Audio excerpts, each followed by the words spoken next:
शैतान एक ऐसा शब्द जो जैसे ही आपके कानों में पड़ता है मन मस्तिष्क के किसी कोने में हलचल सी मच जाती है और फिर आपका मन तलाशने लगता है शैतान। यह शब्द इसकी गहराई नापने लगता है। न जाने क्यों उत्सुकता बढ़ जाती है कि आखिर शैतान क्या है।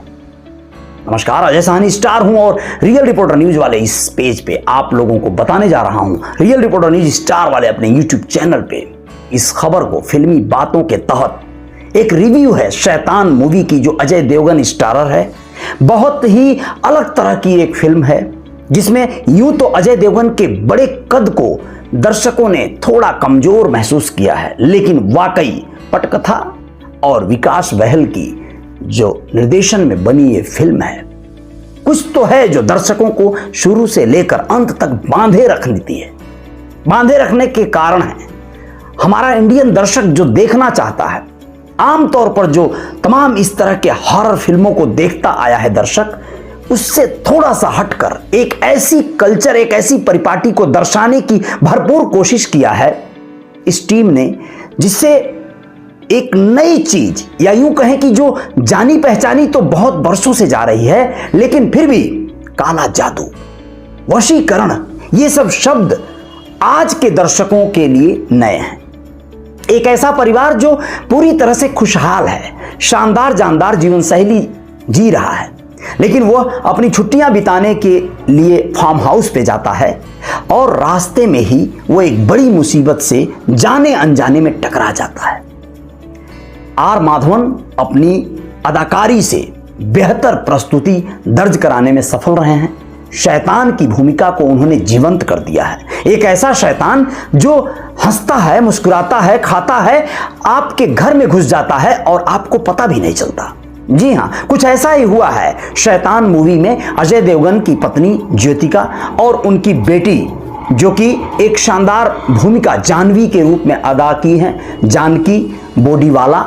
यह एक ऐसी किरदार हैं जिन्होंने इस पूरे फिल्म में एक बेहतरीन परफॉर्मेंस किया है।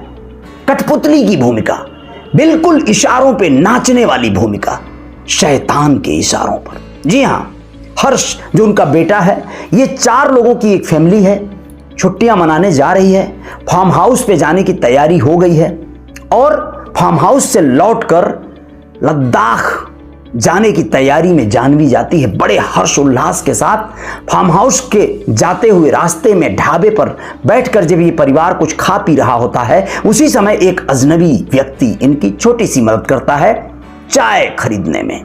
छुट्टे पैसे ना होने के कारण अजय देवगन के ऊपर एक तरह से एहसान कर देता है ये, और यहीं पर अजय देवगन यानी कबीर, उस फिल्म का पात्र, उसके चंगुल में फंसता है और वो साथ में उसे अपनी बिठाकर चाय पिलाने लगते हैं। मौका पाकर आर माधवन, जो कि वनराज की भूमिका में है, वनराज एक ऐसा किरदार जो इस पूरी फिल्म में एक कमरे में बैठकर इस पूरे परिवार को तबाह बर्बाद कर देता है।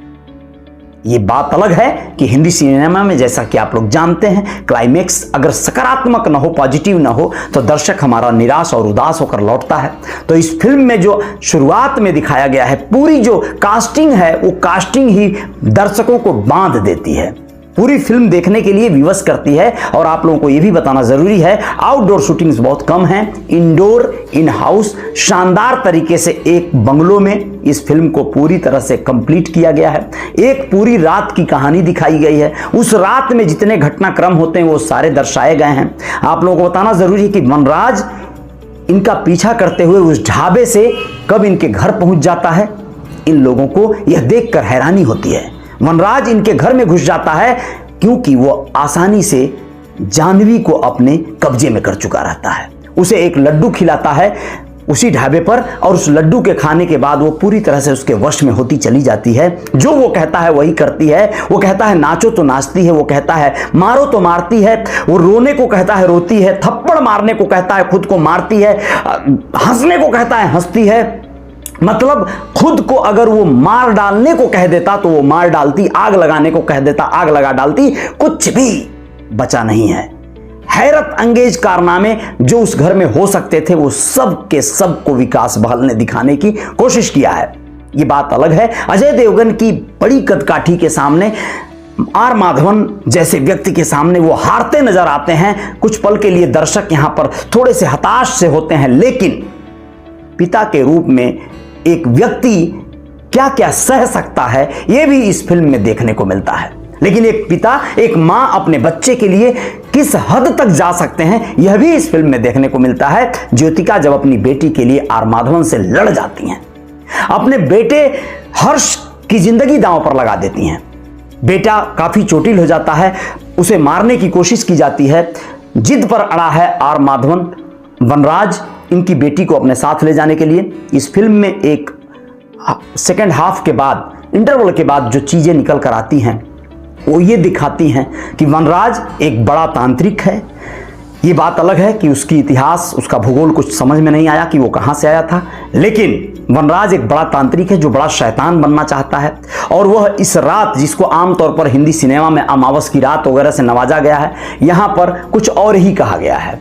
और यहां पर आप लोगों को बता दें कि यह उस रात को 108 लड़कियों की बलि के जगह पर सीधे उन्हें आग में झोंक कर उनकी आहुति देना चाहता है।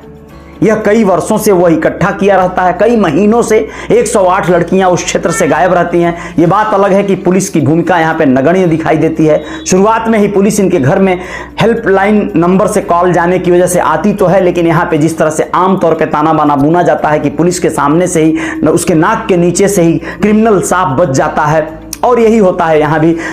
कचोट कर दर्शक रह जाता है कि वो माय गॉड, पुलिस आकर भी ये बच गया, पुलिस आकर चली गई और मालूम नहीं पड़ा कि यहां पे कितना बड़ा कांड होने वाला है। इस तरह से दर्शक शुरू से अंत तक बंधे रहते हैं। आप लोगों को बता दें कि इस फिल्म में अंत में जो होता है वो बड़ा दुर्दांत है। 108 लड़कियों जिनको ये गायब किया रहता है अपने वशीभूत करके, अपने काला जादू में फंसा करके, उन सबको मार डालने की तैयारी रहती है। और यह पूरा एक षड्यंत्र फ्लॉप करने के लिए अजय देवगन जिस तरह से जद्दोजहद करते हैं, जो थोड़ी बहुत टेक्नोलॉजी का सहारा लेते हैं, इस फिल्म में दिखाया गया है। क्लाइमैक्स में जाते जाते उसके पहले तो थोड़ा डर, थोड़ा संकोच इस तरह के लगे रहते हैं कि इस तरह की चीजों को बढ़ावा देने जैसा हो जाएगा। आम फैमिलीज अगर इसे देखेगी तो थोड़ा सा डर जाएगी, लेकिन आजकल के बच्चे हॉरर चीजों को देखकर बड़े खुश होते हैं, ये भी बात एक सत्य है। तो यहां पर एक चीज देखने को मिलेगी कि आप अपरिचित लोगों से ज्यादा घुल मिल मत जाइए, बहुत जल्दी मुंह मत लगाइए, किसी के साथ उठ बैठकर कुछ भी मत करने लगिए, न जाने आपके साथ अगले स्टेप पे क्या हो जाए। अजय देवगन अपनी सारी प्रॉपर्टी, सारी जायदाद देने के लिए तैयार हो जाते हैं अपनी बेटी के बदले, लेकिन फिर भी वो उसे नकार देता है, उनके रुपए पैसे और धन दौलत को जला देता है और कहता है कि आम लोग इस चीज के लालच में पड़ते हैं, हम आम लोगों से बहुत ऊपर की चीज हैं। और आप लोगों को बता दें, इसके क्लाइमेक्स में एक गजब की बात आती है। अजय देवगन जो जिसके लिए जाने जाते हैं, वो एक तरह का क्लाइमेक्स में जो फाइट है, उस फाइट को करते हुए उसकी जीभ काट लेते हैं। उसके पहले टेक्नोलॉजी का यूज करके इन्होंने उसकी आवाज को रिकॉर्ड कर लिया रहता है और वही आवाज काम आती है लास्ट में सारी बच्चियों को, लड़कियों को बचाने में और इनको खुद भी बचाने में। और आर माधवन यानी वनराज को यह वहां से गायब कर देते हैं। और फिल्म में, पूरी फिल्म खत्म होने के बाद एक सुखद एक क्लाइमेक्स दिखाया गया है कि वो हॉस्पिटल में अपनी पत्नी ज्योतिका, अपनी बेटी के साथ, अपने बच्चे के साथ हैं और फिल्म लगभग कंप्लीट हो चुकी है। पुलिस इनको धन्यवाद देती है कि सारी बच्चियां जो गायब थीं वो मिल चुकी हैं, जिनको हम ढूंढ रहे थे। लेकिन आप लोगों को ये बता देना जरूरी है कि इसमें दिखाते हैं, वो खुद पूछते हैं कि वो व्यक्ति कहां गया, यानी जो इसका असली विलेन है। इस पर पुलिस कहती है कि उसका हम पता लगा रहे हैं, लेकिन आफ्टर 1 ईयर स्क्रीन पे लिख कर आता है। और वहीं पर एक गजब की चीज दिखाई देती है जिसके लिए मैं कहूंगा कि आप लोगों को सिनेमा घर में जाना चाहिए, यह देखने के लिए कि एक्चुअल में आर माधवन यानी वनराज के साथ क्या हुआ। सिर्फ जीभ काट देना ही उसके लिए सजा पर्याप्त नहीं थी। पुलिस की गिरफ्त से वो बाहर है, लेकिन वो है कहां, क्या कर रहा है, किस स्थिति में है, ये जानकर आपको वाकई तसल्ली होगी कि जो जैसा करता है वैसा भरता है। एक पिता अपने बच्चे के लिए किस हद तक लड़ सकता है, एक मां अपनी बेटी को बचाने के लिए क्या नहीं कर सकती है। एक लास्ट मोटो दिया गया है, एक संवाद दिया गया है। अजय देवगन कहते हैं कि शैतान चाहे जितना कुछ कर ले किसी के लिए, किसी को नुकसान पहुंचाने के लिए, लेकिन एक पिता जब कोई आम आदमी बनता है, आम इंसान बनता है, तो वो अपने बच्चे के लिए उससे हर किसी से बड़ा भगवान बन जाता है, अपने बच्चे के लिए भगवान बन जाता है और फिर वो उसके बच्चे का कोई कुछ नहीं बिगाड़ सकता है। कुल मिला जुलाकर इस फिल्म को आप लोग एक बार जरूर देख सकते हैं। अगर आप में डेयर है, आप में थोड़ा सा फियर फाइट करने की डेयरिंग है तो, वरना आपको थोड़ा सा असहज भी लग सकता है। बाकी बहुत सारी बातें हैं, बहुत शानदार सिनेमेटोग्राफी है, बहुत सारी अच्छी खासी मेकिंग है। कुल मिला जुलाकर सुधाकर रेड्डी और एकांती का सिनेमेटोग्राफी और अमित त्रिवेदी का बेहतरीन म्यूजिक और आप लोगों को ये चीजें रोमांचित करेंगी, रोकेंगी सिनेमाघर में। संदीप फ्रांसिस की शानदार एडिटिंग आपको बांधे रखेगी। बहुत अच्छा रोमांच पैदा किया गया है। एक टक पर्दे पे आप देखते रहेंगे, पलकें हटेंगी नहीं, इस बात का दावा किया जा सकता है। कारण है कि सिनेमा में कशिश है, खिंचाव है, आगे क्या होगा इस बात का एक अंदेशा बना हुआ है और यही होता है दर्शकों को बांधने का एक तरीका। तो अजय देवगन की इस फिल्म को शानदार तरीके से आप देख सकते हैं और इसमें आप ढूंढ सकते हैं, शायद आपके बच्चों के लिए भी कुछ मैसेज मिल जाए, ये बात अलग है। लेकिन ये जरूर देखिए कि क्लाइमेक्स में क्या हुआ आर माधवन यानी वनराज के साथ। इसको जानने के लिए आपको सिनेमाघर पहुंच जाना चाहिए।